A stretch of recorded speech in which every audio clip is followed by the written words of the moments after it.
Hello good people of YouTube, Mountain here, and today I'm bringing you the best grind for each battleship line.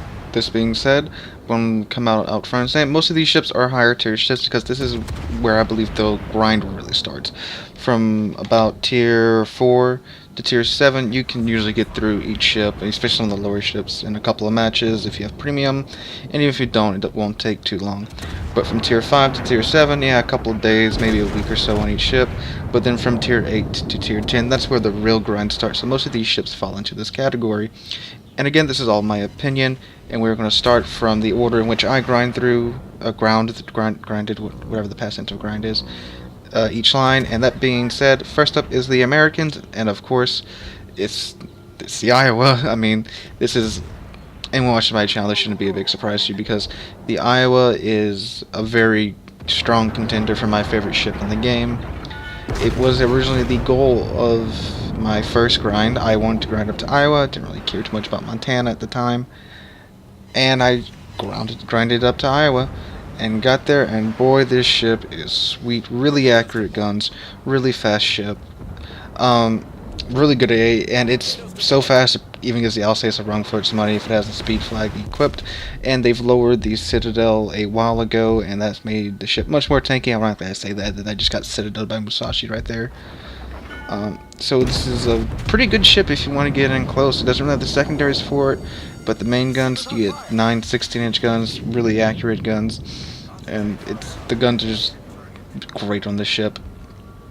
It's got a really good detection range. If you have a stealth build on this thing, you're going to be down to, I think, 12-ish kilometers, somewhere around there. I don't have a stealth build, so I'm not really too sure on that. I have a AA/ main battery build, and the AA on the ship is amazing. Carriers will avoid you all out together unless your AA has been just whittled down to nothing. And with the upcoming carrier rework, this is a really good ship to be grinding up to if you don't have it yet. So yes, this is the first choice. This is the first ship in this list. We're going to move on to the second ship here in a second. The downside to this ship, though, is that it does have a really big turning radius because it is a very long ship in the game. The downside is doesn't really have the best secondaries. While its armor is better, it is still kind of squishy, especially up against something like especially against the tier 10s, with really big guns like the Yamato, Kurfürst, and the Republic. But anyway, really great ship. Moving on to he got killed by hit by his own torpedoes and then finished off by ours. The Germans, which is the Bismarck. Again, this shouldn't come as a big surprise to anyone who's watching my channel. The Bismarck is the only tier 8 battleship that I kept after I got through it. Because I wasn't really sick of the Bismarck after I got through it. It's a really... No, actually, I didn't keep it. I sold it and then I bought it back. Yeah, it's the only one I've done that to. It's a great ship, really tanky. It's got that turtleback Citadel, which means you're basically not going to get Citadel unless you're really far away and you get shot by a Yamato or some other tier 10 ship. And it goes through your deck armor, but this is a great ship. Amazing secondaries. The 15-inch guns, they are more accurate than the Gneisenau's, but still, it's German dispersion. They're not really that accurate at long ranges. Even at medium ranges, they're kind of iffy. But when you move in close, those 15-inch guns are terrifying against other battleships and cruisers. She's a really fast ship. I wasn't expecting this when I originally got her to be as fast as she was. I think around 32 knots. It's really quick for a tier 8. By contrast, the American tier 8 in North Carolina only goes up to 28 knots, and we'll talk about the Japanese tier 8 a little bit later. Really strong armor. You aren't going to get you're going to get pinned, but they won't really be big pins unless it's something like a French battleship with its high velocity guns, or of course a tier 9 or 10. Against other tier 8s, you're just going to dominate. And I don't know what this Cleveland was thinking. He doesn't have torpedoes, so there's no point in doing that. Drawbacks to the ship are, of course, as it is German, doesn't have the best torpedo protection, so torpedoes hurt a lot. Trust me, I know. But you do get hydroacoustic search and a plane to kind of combat that. The secondary build on this ship, your secondary is going to be going out to 10 kilometers and even further with the secondary flag. As you can see, I've been at low health this entire time, and I am still in this fight here. Our team lemminged over here, and of course, I mean, when the team lemmings, you kind of have to go with it or go off by yourself and get annihilated.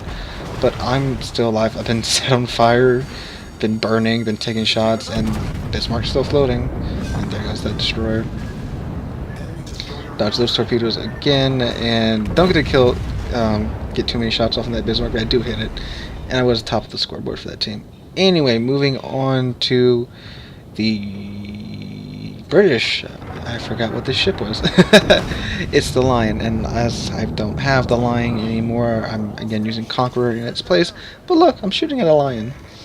Yeah, I don't really like the British Lion at all.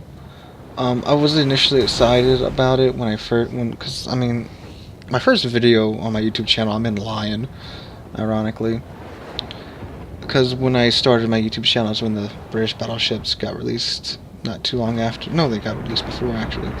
But anyway, yeah, I would have to say that Lion was probably the most enjoyable grind because it was the first time I got to experience the cancer that was the British HE shells, the high-tier shells, like the Lion and the Conqueror.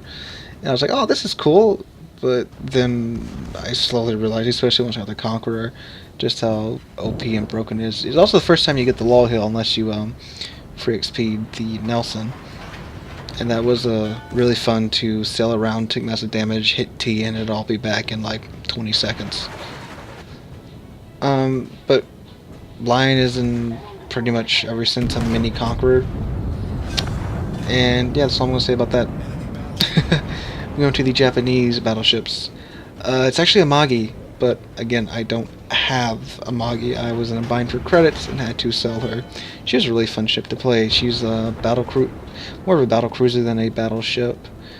And you get lots of guns, and you get really nice secondaries. I really like the secondaries on a Magi, but unfortunately I did find myself in a credit bind and have to sell her. But she was a really enjoyable grind, especially once I got to the Izumo and realized what I just left behind. Yeah, I actually kept Amagi for a while and would bounce back between Amagi and Izumo just to kind of relieve the tension of playing Izumo, because good god, Izumo is just so bad. But anyway, she was really quick, maneuverable. Her armor wasn't really good, but it wasn't bad. It when you would angle right, it would have no problems bouncing shells, but boy, if someone caught your broadside, ow, it hurt a lot. But, I mean, just especially, I mean, I'm not going to say it again, but after playing Izumo, it really made me appreciate how much fun Amagi was, because, I mean, the Congo was good, whatever the tier 6 was good, whatever the tier 7 was good, because each one was basically a bigger Congo, and Amagi is kind of the pinnacle of that. So it was like Fuso and Nagato, whatever I'm not too sure. But the Amagi was the pinnacle of that, and just a ton of fun. But anyway, moving on to the Frenchies. This should again be no surprise to anyone who's watched my channel. See, Alsace. Yeah, Alsace is, I mean, what's more do I have to say? It's a great ship. You get 12 15-inch guns and 3 turrets, 4 guns per turret, with really good velocity, and the French battleships, especially at the Richelieu, don't have the best dispersion ever, and neither does the Alsace, but you just have so many guns on this ship, it doesn't really matter. She's fast, she's got that engine boost, she has 32mm armor all the way around, but my god, her secondaries are terrifying to cruisers and even to battleships. She's maneuverable, she's not really that stealthy, and she only has a 20-kilometer range, but this is definitely a ship that you should be going in close and brawling with, because when you catch a broadside battleship at close range, you can do this to it. Boy.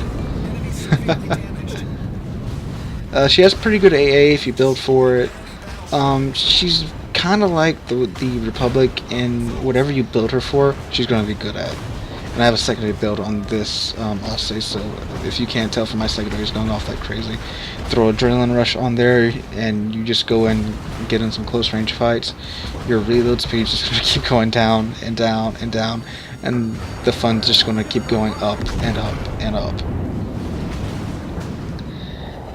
I mean, initially I had freed XP through Alsace to the Republic because I wanted to get a review out for that first. But boy, did I regret going to the Republic first. Alsace is where it's at. I'm not saying the Republic's bad or anything, just like, wow, did I miss out on the Alsace when I decided to skip over her, going from the Richelieu to the Republic. But yeah, that was my list, and again, this is all my opinion. I'm not saying this is the definitive best grind in the game for each battleship line. But if you like the video, drop a like, leave a comment, and subscribe. When we push to 200 subs, we're just over halfway there. We're sitting at 152 subs as of this video, which means we're probably, if my guesstimations are right, probably about mid-July hit 200. And when we do that, I'm thinking about either doing another stream like I did for the 100 subscriber milestone, because that was pretty fun and everyone involved seemed to have a good time. Or if there's anything else I want me to do for 200 subscribers, let me know in the comments down below. Again, thank you all so very much for watching, and I'll catch y'all in the next one.